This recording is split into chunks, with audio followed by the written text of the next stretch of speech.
saad shad ka arkayso maanta rate-ku wuxuu marayaa 6.63 maanta oo August 8th 2024 so waxaan ku tusayaa maanta rate-ku markuu marayo 7% iyo hadduu imaado 5% farqi u dhaxeeyo walaal soo dhaw magacaygu waxa la yiraahdaa Daahir halka waxaan kaga hadalnaa real estate haddii aad rabto guriga inaad iska sii gado ama guri cusub inaad iibsato aniga waxay ka soo qaban kartaa website-kayga sahanrealty.com haddii aad rabto inaad real estate investment aad barato insha Allah iga soo qaban website-kayga sahaninvestor.com insha Allah si waqti kaaga lumin aan ku bilaabayaa so rate-ka markuu marayo haddii aad maanta iibsato guri 500,000 hadaa iibsato aan ka soo qaado 7% aan kugu dhufto so gurigaasi lacagta aan ka soo qaado aad dhigaysan ay noqoto 10% ay noqoto oo 50,000 noqon doonto principal and interest ama profit waxaad tiraahdo wuxuu noqon doontaa 2,993.86 haddii aan ku daro insurance oo $180 noqdo property tax oo noqon doono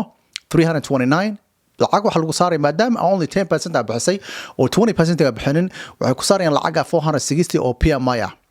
so total guriga wuxuu kugu tagi doonaa 3,963 waa inaad samaysaa at least lacagta ugu qalmayso gurigaas waxay noqon doontaa 115,000 inaad samaysaa waay oo with zero debt waay so haddii aan aadno maanta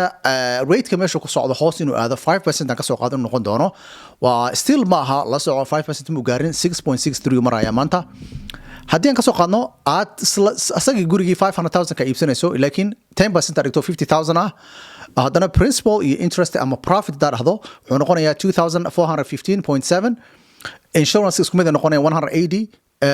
property insurance wuxuu noqonayaa 329 PMI isma bedelayso waa 460 guriga wuxuu kugu tagayaa 3,385 laakiin lacagta ugu qalmayso ay aad isu bedeshay gurigaas waxa u qalmi lahayd 115,000 waxaa kale halkan aad arkaysaa halkan 90,000 kaliya u baahan tahay si aad ugu qalanto gurigan 500,000 hadda maadaama rate-ku yahay 5%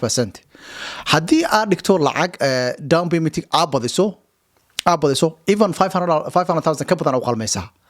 the same concept way mar walbo there's only two ways samayn kartaa ma lacagta down payment ka kor u qaado lacag yar baa u baahan tahay inaad ugu qalanto ama waxay noqonaysaa qof kale extra inaad ku darto so haddii kale intaa kale haddaad samayn karin dhibay kugu noqonaysaa laakiin haddaan ogaano the difference u dhaxeeyo gurigaas wuxuu ahaa the first one 3,963 u ahaa markii 5% u imaadana wuxuu noqday 3,385 فرق وده حياة لعقتها بتبادلني سبيل والبو و 578 that's a lot of money وحاكل اسبدلي لعقتها أقل ميسي وحا almost بتبادلسي هذا لعقت $25,000 أي اسبدل كإمادي so إن شاء الله هدي أنا نقول عصبت هاي أنا أقول جديد بحياتي هاي أنا مش حدث كreal estate كeasy أو قدي عن أوقف ضيق سيدا أوقف أو شرحه إن شاء الله هذا ربطينا نقول جالس كسي قدام نقول عصبنا يبسطو أنا وحاجة سوق كتاب وسكيكا sahanrealty.com إن شاء الله هدي أربطه real estate investment أبرته وحاجة سوق كتاب وسكيكا sahaninvestor.com أنا سوف لو قريب فيديو نعم صورته والسلام عليكم